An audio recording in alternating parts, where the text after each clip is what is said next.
Ja sam Pepa Prase. Ovo je moj mali brat George. Ovo je mama Prase. A ovo je tata Prase. Pepa Prase. Pepin cirkus. Osvanuo je sunčan dan. Pepa i njeni prijatelji su u poseti baki i deki Prase. Šta je to?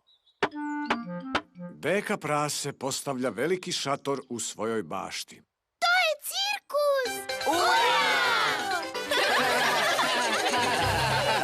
Jel možemo da gledamo cirkus? Cirkus, Pepa? Nije ovo cirkus. Zašto onda postavljate taj šator? Za bakinu baštensku proslavu. O, a šta je baštenska proslava? Proslava na kojoj odrasli stoje i časkaju. Kako loše iskorišćen šator.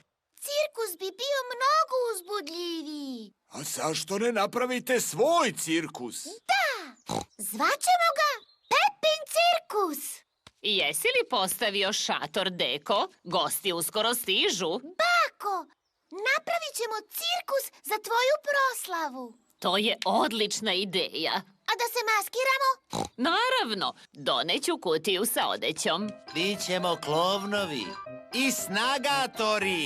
I žongleri. Moj tata je bio u cirkusu. Wow, a šta je tamo radio? Prodavao je karte. Izvolite, pronaći ćete nešto u ovoj kutiji za maskiranje. Pepa je pronašla cilindar. Deni pas je pronašao kupaće gaće i veštačke brkove. A Pedro kostim za klovna. Ko želi šminku? Ja molim te. Šta vi želite da budete? Ja ću biti klovn. Ali Pepa, gde ti je kostim klovna? U redu. Onda ti budi klovn. A ja ću biti snagator. U redu, Deni. Ti budi snagator. Ja ću da žongliram. Ali ja sam htela to da radim. Wow! U redu. Ti budi žongler. Deko, ja nemam šta da radim. Ti možeš da budeš glavni cirkuzant, Pepa. Imaš čak i šešir. Šta je glavni cirkuzant? Glavni cirkuzant je šef svima. Da, ja ću da budem glavni cirkuzant. Što treba da radim? Kažeš, dobrodošli u cirkus. Dame i gospodo, pozdravite naše neverovatne, hrabre, nemoguće izvođače. Dobrodošli u moj cirkus. Ovde su neverovatne kokice.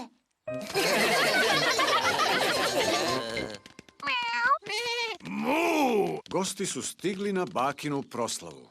Zdravo svima, imamo iznenađenje. Cirkus je u gradu. Dame i gospodo, dobrodošli u moj cirkus. A sada pripremite se, molim. Uplašit će vas Candy Maca. Slede najmlađi George, Richard i Edmond na triciklima. Jedan aplauz, molim, za snažnog Denija psa. Ja sam nekada bio snagator, vukao sam traktore.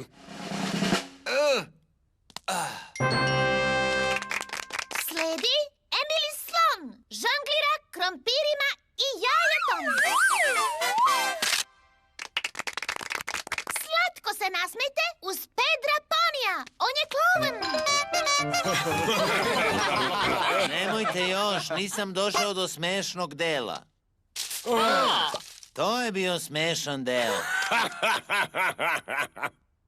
To ja zovem smešnim. Hvala vam! To je bilo sve od našeg neverovatno uzbudljivog cirkusa. Ovo je najbolji cirkus koji sam ikad video.